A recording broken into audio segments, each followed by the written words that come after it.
Hi, everybody. So this week we are talking Alice in Wonderland.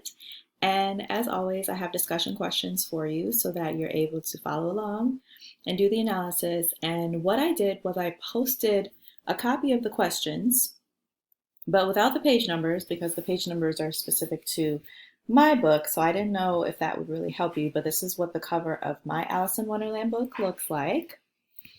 Um, This is the 2015 edition, and it's also got Through the Looking Glass afterwards, but we're only reading the first 140 pages, which is Alice in Wonderland by Lewis Carroll. So as long as you have this original, then you're good. Okay, so let's go through some of these questions. So I have this organized by chapter to make this a little bit easier for you. And as I was saying, I put this in two forms: a Microsoft document, like Microsoft Word document, and a PDF file. So you can download those. You can type in your notes as you're listening to this, or as we go question by question, or you can print it off and handwrite notes if you prefer. So you'll need to know this for the short response quiz that you'll be completing at the end of this week. So let's get started. Chapter 1. How do we know that Alice is delving into a hero's journey? So this is what your short response quiz will refer to. For my book, this is on pages 9 and 10. My book also has little illustrations in here as well, which I thought were really cute. In any case, what are the clues that were given to know that she's embarking on a hero's journey? And on page 10 in my book, it reads about the rabbit hole.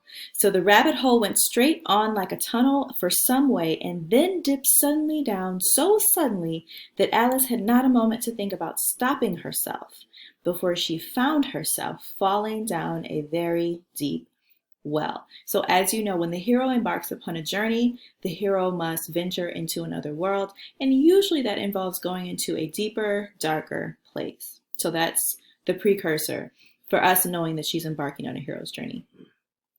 Describe Alice before she began her hero's journey. What was important to her? Another way to think about this is, how was she raised? What were her concerns? What were things that mattered to her, things of value? And so you'll find these on a few different pages. For me, I put here on page 9, it really starts on the very first page. So this is the first paragraph, and it reads, "And what is the use of a book, thought Alice, without pictures or conversation?"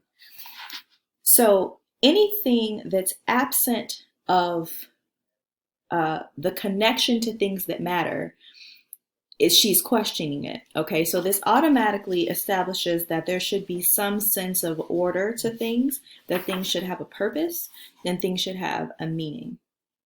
On page number 10, she states, but to her great disappointment, it was empty when she's looking at a jar of orange marmalade. And she says she did not like to drop the jar for fear of killing somebody because she's falling down the rabbit hole at this point.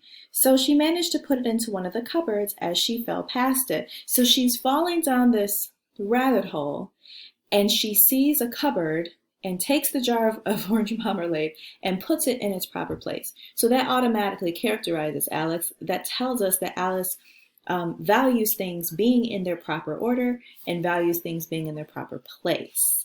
On page 11, we learn about her schooling. Okay, so education is something that's important to her.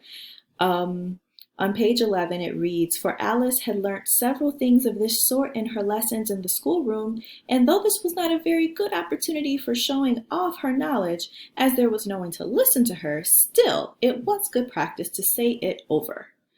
And so she has this idea that even as she's falling down this rabbit hole, it's taking such a long time, that she should rehearse the lessons in her mind in preparation for what's going to happen once she lands in Wonderland.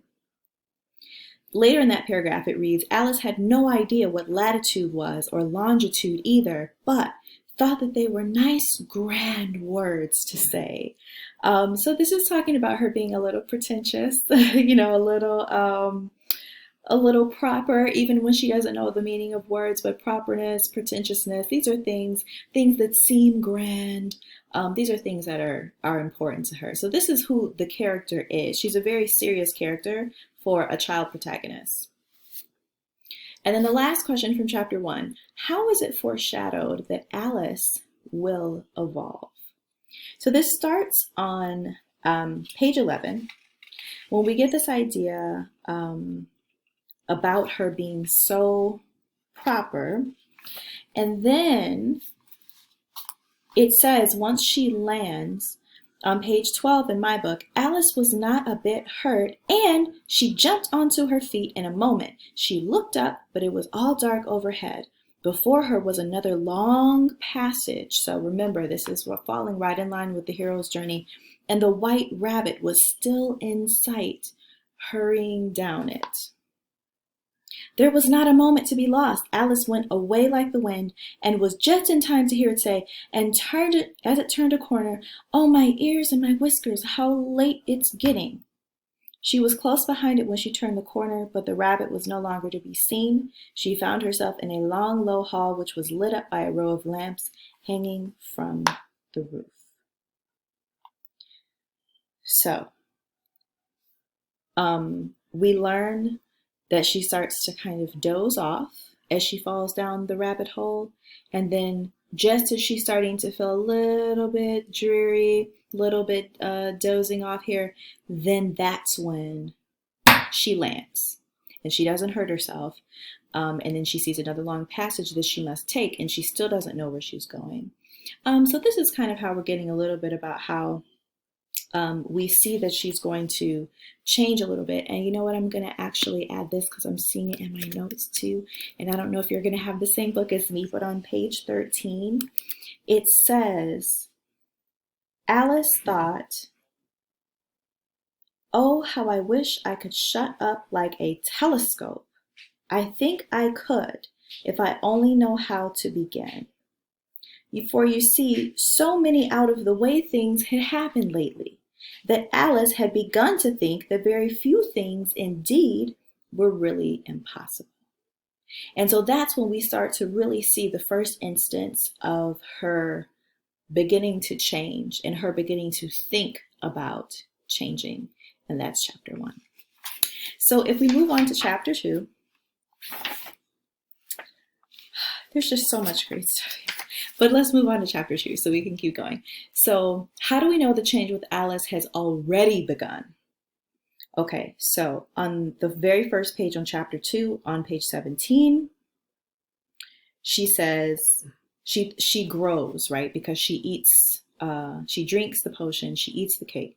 And so she begins to grow, and she grows so far from her feet and so large that she begins to question how her relationship will change to her feet. And she starts thinking how she would manage it. And she says, "I'm opening out like the largest telescope that ever was." Like she's stretching out of herself. "Oh, my poor little feet, I wonder who will put on your shoes and stockings for you now, dears. I'm sure I shan't be able. I shall be a great deal too far off to trouble myself about you. You must manage the best way you can." "But I must be kind to them," thought Alice, "or perhaps they won't walk the way I want to go. Let me see. I'll give them a new pair of boots every Christmas." And she went on planning to herself how she would manage it. She starts to think differently here. This is how we know the change has begun, right? Change starts from the inside out for people. So we know that for her, this physical change is a direct representation of the internal change that's starting. So we know that her hero's journey has already begun. That's one example. There are other examples, but that's one of my favorite ones when she starts to change. And there are later descriptions of this. If you look on page 19, she says, "I wonder if I've been changed in the night. Let me think. Was I the same when I got up this morning?" And so the answer to that is going to be no, right? We know that she will be changed by the end of the story. She has to be, otherwise it's not a hero's journey. It will be up to you, however, to decide how she has been changed. So that's something that I'm really looking forward to seeing from you guys in the short response quiz. Now on page 19, further down, she says she knows that she's different. Now she's trying to think about who she could possibly be at this point. So she says, I'm sure I'm not Ada, for her hair goes down in such long ringlets, and mine doesn't go in ringlets at all. And I'm sure I can't be Mabel, for I know all sorts of things, and she knows very little. Okay, so she's trying to decide at this point, who she is. And so then back to the questions for chapter 2, oftentimes heroes have someone who acts as a messenger for them. Now, who is this for Alice? Well, the first person that she meets from the world would constitute as her, messenger, because this is the guy that gets her there, and that's the White Rabbit. And we see that. We see that in the very beginning. Heroes are confronted with a mission. Okay, so for Alice, she has several little missions along the way. There's one grand mission in the end. Okay, so that it corresponds to your short response quiz as well. But this is a small mission that she gets in the very beginning. And what's the first that we hear of this for Alice? The White Rabbit sends her on an errand. And he drops the white kid gloves and the fan and then scurried away into the darkness as far as he could go. Alice took up the fan and gloves. Okay, so that's kind of like the beginning of her little mission. We get another little hint too about her status here. The things that are important to her, who she was before she entered this world, who she still is now, even though she's starting to change. On page 20, she says, I must be Mabel after all, because she tries to recite this little poem that she learned in school, and she just, for goodness sake, she just doesn't know. She can't remember the words. I must be Mabel after all, and I shall have to go and live in that poky little house and have next to no toys to play with, and oh, ever so many lessons to learn. So she doesn't want to be Mabel because Mabel has a lower status than her and her family. Her family, it's obviously not for money. They're not well off. And so this is what she's indicating here. So this is what she's used to. She doesn't want to be Mabel for those reasons. We also get a little Hansel and Gretel moment in this chapter. I don't know if you thought about this, but if you look on the bottom of page 21 in my book at least, it says, as she said these words, her foot slipped and in another moment, splash!